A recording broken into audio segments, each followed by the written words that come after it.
नमो नमः। संस्कृत कक्षायां भवतां सर्वेषां स्वागतम। बच्चों, पिछले 2 वीडियो में हम लोगों ने वेदामृतम पाठ को पढ़ा और उसके संदेशों को समझा।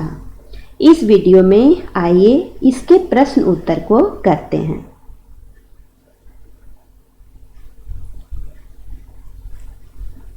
पहला प्रश्न है संस्कृत भाषया उत्तरत्। संस्कृत भाषा में उत्तर दें। संगच्छध्वम् इति मंत्रः कस्मात् वेदात् संकलितः। यह जो मंत्र है संगच्छध्वम् किस वेद से लिया गया है? तो यहाँ पर बच्चों आपको पूरे वाक्य को लिखना नहीं है, बल्कि जो प्रश्न में दिया गया है आप यहीं से इसे उतार सकते हैं। बस आपको कस्मात के स्थान पर लिख देना है ऋग्वेदात, और बाकी सब यही सभी आप यहाँ उतार देंगे और यहाँ पर जो प्रश्नवाचक चिन्ह है यहाँ पर दे देंगे पूर्ण विराम। तो कस्मात के स्थान में हो जाएगा ऋग्वेदात, यानी संगच्छध्वम् मंत्र ऋग्वेद से लिया गया है। ऋग्वेदात जब आप लिखेंगे बच्चों तो इस वेद को हटा देंगे। अगर ये रहेगा तो यहाँ पर सिर्फ ऋग लिख देंगे, है ना, ऋग, क्योंकि वेदात पहले से ही लिखा हुआ है। आगे है अस्माकम आकुतिः कीदृशी स्यात्। हमारा संकल्प कैसा हो? तो हमारा संकल्प कैसा हो? समानी। हमारे संकल्प समान हो। तो कीदृशी के स्थान पर आप लिख देंगे समानी, और बाकी सब यही उतार कर यहाँ पर पूर्ण विराम दे देंगे। अत्र मंत्रे यजमानाय इति शब्दस्य स्थाने कः शब्दः प्रयुक्तः। यहाँ पर मंत्र में यजमान के लिए इस शब्द के स्थान पर कौन सा शब्द प्रयुक्त हुआ है? बच्चों, मैंने मंत्र पढ़ाते समय आपको बताया भी था, रीतायते। रीतायते यानी कि यजमान के लिए। तो यहाँ पर आप लिख देंगे कह के स्थान पर आप लिख देंगे रीतायते, और बाकी सब यही उतार देंगे। अस्मभ्यम इति कस्य शब्दस्य अर्थः। अस्मभ्यम यहाँ पर किस शब्द का अर्थ है? तो यह है नः शब्द का अर्थ है। तो यहाँ पर लिख देंगे अस्मभ्यम इति नः शब्दस्य अर्थः। कस्य के स्थान पर आप नः लिख देंगे, ये वाला। आगे है ज्योतिषाम ज्योतिः कः कथ्यते। ज्योतियों की ज्योति कौन कहलाता है? तो यहाँ पर हो जाएगा मनः। मन को ज्योतियों की भी ज्योति कहा गया है। तो कह के स्थान पर आप लिख देंगे मनः, और इधर पूर्ण विराम देते जाएंगे।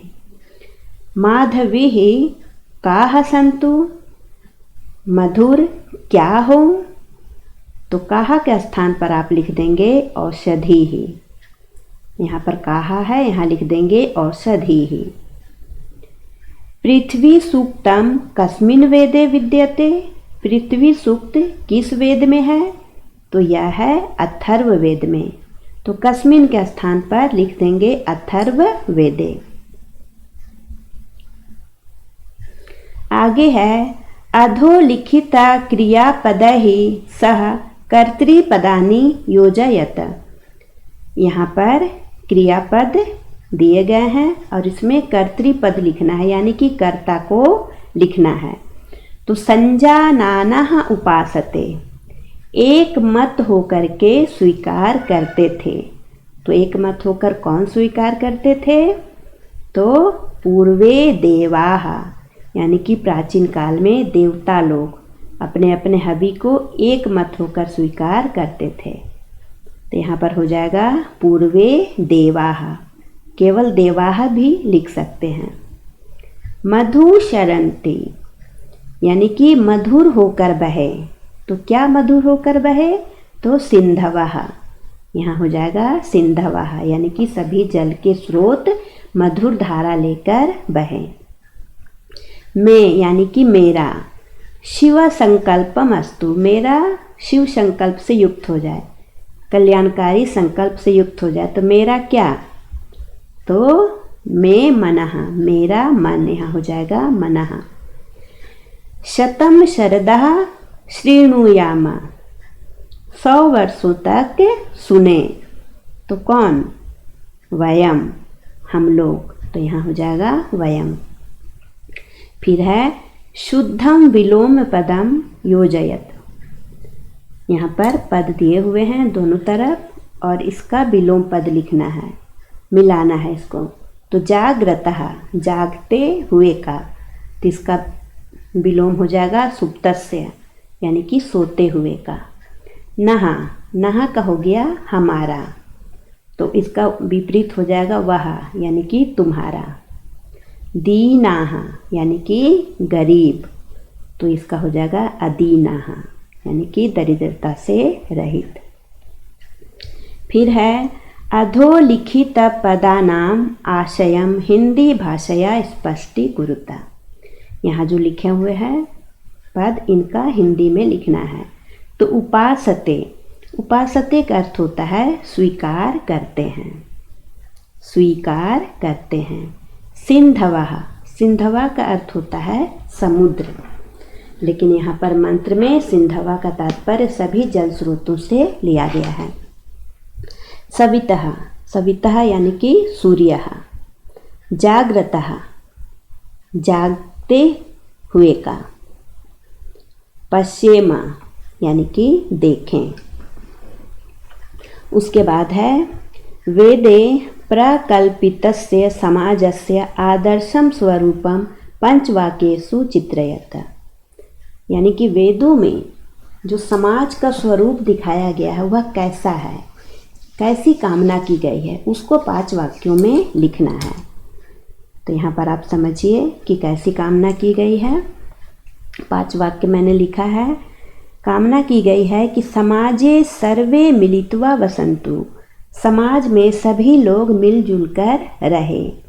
समाजे संगठनस्य भावना भवेत्, समाज में संगठन की भावना हो, एकता की भावना हो। सर्वे जनाः अदीनाः भवन्तु, सभी लोग दरिद्रता से रहित हों, यानी कि कोई भी गरीब ना हो। सर्वे मिलित्वा एकमतेन वदन्तु, सभी मिलकर एक मत से बोले।